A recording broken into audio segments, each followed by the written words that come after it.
والعاقبة للمتقين الصلاة والسلام على سيد المرسلين وعلى آله وأصحابه أجمعين أما بعد فأعوذ بالله من الشيطان الرجيم بسم الله الرحمن الرحيم هو الذي خلق لكم ما في الأرض جميعا صدق الله العظيم. قال الله سبحانه وتعالى في شان خليله مخبرا وآمرا إن الله وملائكته يصلون على النبي يا أيها الذين آمنوا صلوا عليه وسلموا تسليما.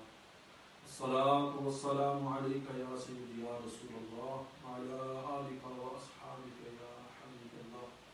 الصلاة والسلام عليك يا سيدي يا رسول الله وعلى آلك وأصحابك يا خاتم النبيين. اللهم صل على سيدنا ومولانا محمد وعلى آل سيدنا ومولانا محمد وبارك وسلم.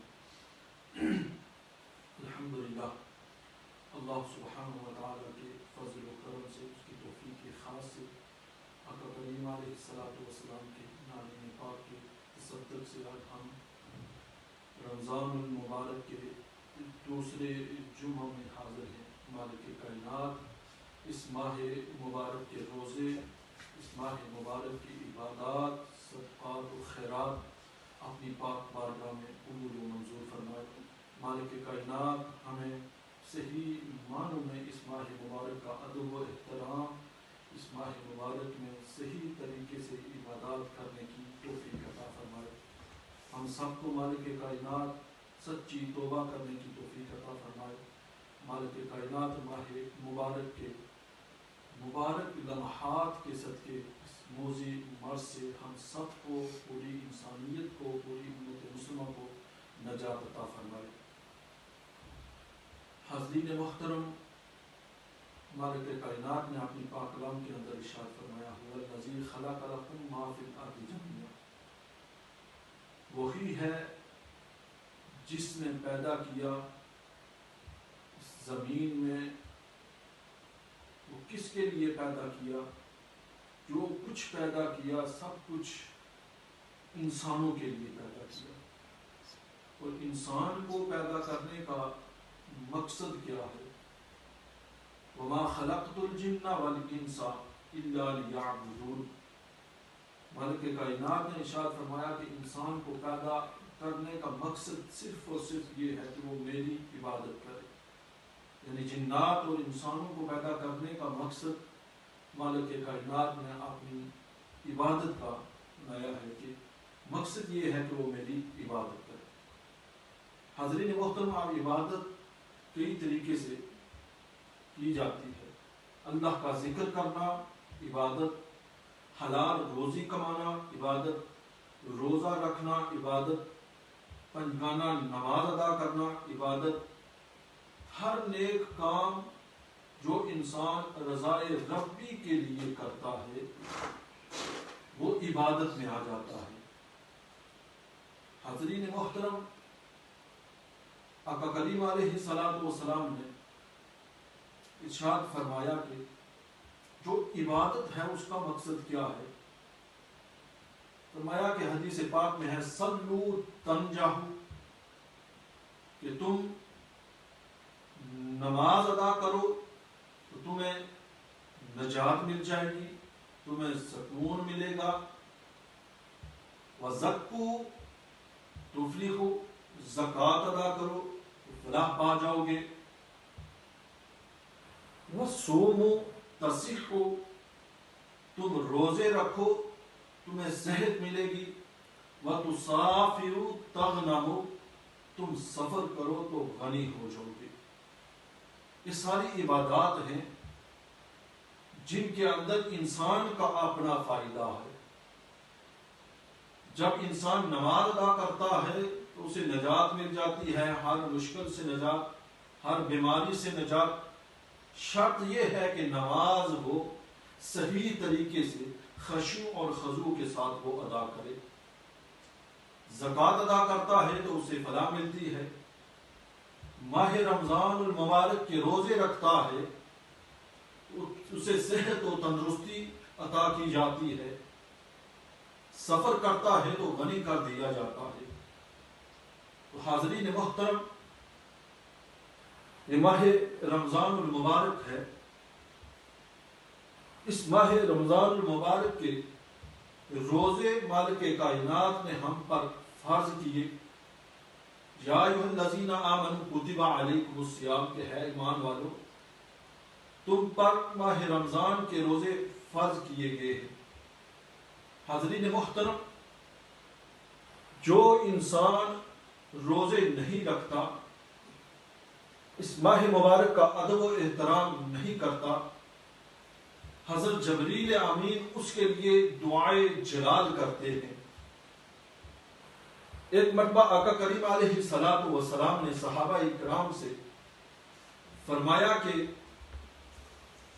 تم ذرا میرے قریب آ جاؤ۔ صحابہ قریب گئے۔ آقا کریم علیہ الصلوۃ والسلام نے منبر شریف پر ایک قدم مبارک رکھا تو فرمایا آمین۔ منبر شریف کی دوسری سیڑھی پر قدم رکھا، فرمایا کہ آمین۔ تیسری سیڑھی پر جب قدم رکھا تو فرمایا آمین۔ خطبہ جب ختم ہوا تو صحابہ کرام نے عرض کی، یا رسول اللہ صلی اللہ تعالی علیہ وآلہ وسلم، آج ہم نے جو کچھ سنا ہے اس سے پہلے کبھی نہیں سنا۔ یعنی آپ نے منبر شریف کی ایک سیڑھی پر قدم رکھا تو آپ نے فرمایا کہ آمین، دوسری سیڑھی پر قدم رکھا تو آپ نے فرمایا کہ آمین، تیسری سیڑھی پر قدم رکھا تو فرمایا کہ آمین۔ اس کی وجہ کیا ہے؟ آقا کریم علیہ الصلوۃ والسلام نے فرمایا کہ جبریل امین حاضر ہوئے تھے، میرے سامنے تھے۔ جب میں نے پہلی سیڑھی پر قدم رکھا تو جبریل امین نے یہ کہا کہ وہ شخص ہلاک ہو، اس شخص کی ناک خاک آلودہ ہو جو ماہ رمضان المبارک کے روزے پائے اور اس کی بخشش نہ ہو۔ تو میں نے کہا کہ آمین۔ جب دوسری سیڑھی پر قدم رکھا تو جبریل امین نے کہا کہ وہ شخص ہلاک ہو، اس کی ناک خاک آلودہ ہو جو میرا نام سنے تو مجھ پر درود شریف نہ پڑھے۔ الصلاۃ والسلام علیک یا سیدی یا رسول اللہ وعلی آلک واصحابک یا حبیب اللہ۔ جب تیسری سیڑھی پر قدم رکھا تو جبریل امین نے یہ دعا کی کہ وہ شخص ہلاک ہو، اس کی ناک خاک آلودہ ہو جو والدین کو دونوں کو یا ایک کو بڑھاپے میں پائے اور ان کی خدمت کر کے اس کے صلے کے بدلے وہ جنت حاصل نہ کرے۔ حاضرین محترم، اس حدیث مبارکہ سے پتہ چلتا ہے کہ حضرت جبریل امین نے 3 دعائیں جلال کی۔ نمبر 1، جو ماہ رمضان المبارک کے روزے پائے، اس ماہ مبارک، اس حدیث مبارکہ سے پتہ چلتا ہے کہ حضرت جبریل امین نے 3 دعائیں جلال کی۔ نمبر 1، جو ماہ رمضان المبارک کے روزے پائے، اس ماہ مبارک کو پائے، اس کے روزے نہ رکھ کر، اس کی بے ادبی کر کے وہ جنت کو حاصل نہ کر سکا۔ دوسرا، وہ آقا کریم علیہ الصلوۃ والسلام کا نام نامی، اسم گرامی سن کر آقا کریم علیہ الصلوۃ والسلام پر درود شریف نہیں پڑھتا۔ تیسری، جو والدین کی خدمت نہیں کرتا، والدین کی نافرمانی کرتا ہے، اس کے لیے دعائیں جلال فرمائی کہ اس شخص کی ناک جو ہے وہ خاک آلودہ ہو، بدبخت ہے وہ شخص۔ حاضرین محترم، ان تینوں دعاؤں کا جو حضرت جبریل امین نے فرمائی ہے دعائیں جلال، اس کا ذکر قرآن کریم کے اندر ہے۔ ماہ رمضان المبارک پہ آ جاتے ہیں، مالک کائنات اپنی پاک کلام کے اندر ارشاد فرماتا ہے، یا ایھا الذین آمنوا کتب علیکم الصیام، کہ ہے ایمان والو تم پر روزے فرض کیے گئے ہیں۔ حدیث پاک میں ہے جو ماہ مبارک کو پائے اس کے روزے نہ رکھے، اس کی بے ادبی کرے، تو اس کی بخشش نہیں ہوتی؟ حضرت جبریل امین دعا فرما رہے ہیں اور رحمت والے آقا آمین فرما رہے ہیں. ذرا اندازہ لگائیے، وہ آقا جن کو تمام کائنات کے لیے، تمام عالمین کے لیے رحمت بنا کر بھیجا گیا، ماہ رمضان المبارک کے روزوں کی جب بات آئی اور اس نے شخص نے روزے نہ رکھے تو اس کے لیے جبریل امین دعائے جلال فرما رہے ہیں اور آقا کریم علیہ الصلوۃ والسلام آمین فرما رہے ہیں. قرآن کریم کے اندر یہ آیا مبارکہ ہے. روزے ہم پر فرض ہیں کہ مالک کائنات نے ہمیں یہ وقت عطا کیا ہے، ہمیں یہ موقع دیا ہے. پتہ نہیں اگلی زندگی میں ہمیں یہ وقت میسر آئے گا یا نہیں، یہ لمحات، یہ بابرکت مہینہ ملے گا یا نہیں، یہ اللہ کی ذات ہی جانتی ہے. یہ ہم پر انعام ہے، یہ مبارک مہینہ ہم سے گزر رہا ہے. ہم اس کو پا کر اس میں عبادت کر کے مالک کائنات کو راضی کر لیں، اپنے گناہوں کو بخشوا لیں، آقا کریم علیہ الصلوۃ والسلام کو راضی کر لیں.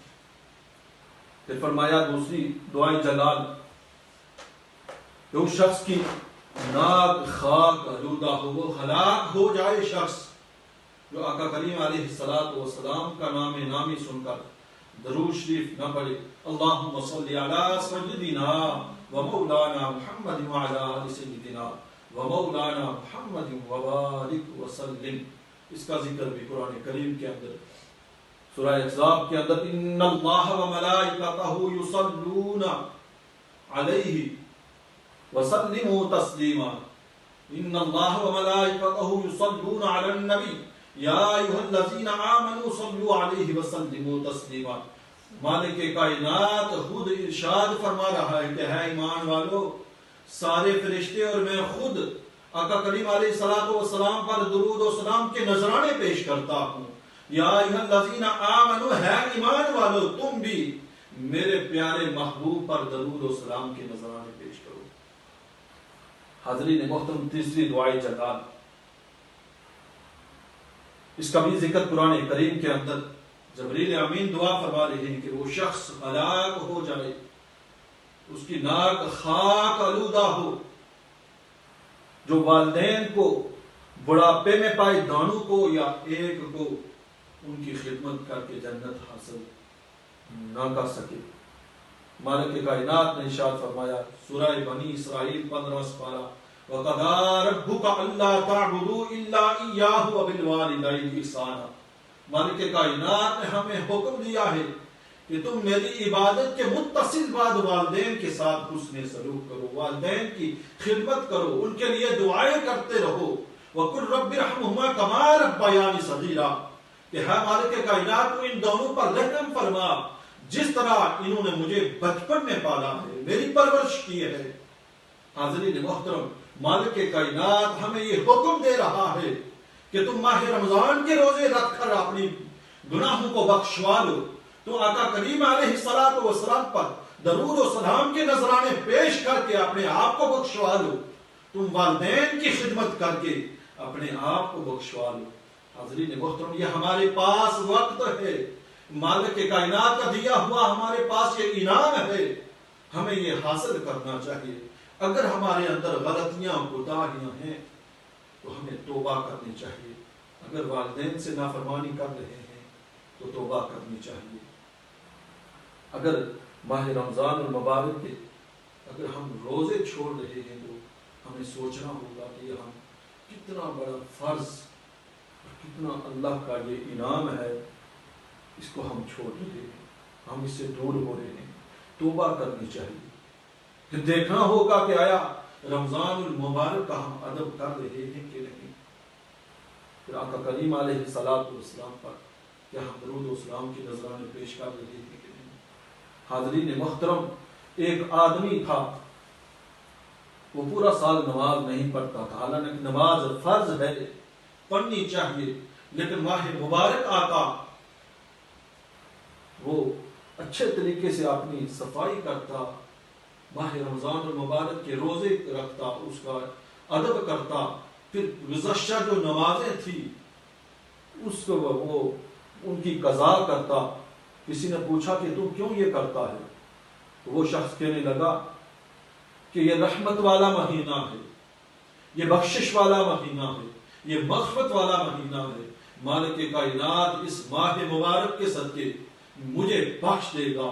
تو حاضرین محترم، اسی ماہ مبارک کے صدقے اس شخص کی نجات ہو جاتی ہے. سبحان اللہ، کتنا بڑا انعام ہے. تو بارگاہ الہ کی بارگاہ میں دعائیں التجا کرنی چاہیے کہ مالک کائنات ہم سب کو یہ توفیق عطا فرمائے کہ ہم صحیح معنوں میں اس ماہ مبارک کے روزے رکھیں، اس میں عبادت کریں، اس کا ادب کریں، آقا کریم علیہ الصلوۃ والسلام پر درود و سلام کے نذرانے پیش کریں، اپنے والدین کی خدمت کریں. مالک کائنات ہم سب کے حالوں پر رحم و کرم فرمائے.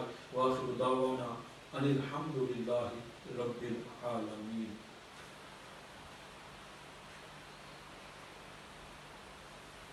الصلاۃ والسلام علیکم یا رسول اللہ وعلی آلہ وصحبہ وسلم. الصلاۃ والسلام علیکم یا رسول اللہ وعلی آلہ وصحبہ وسلم.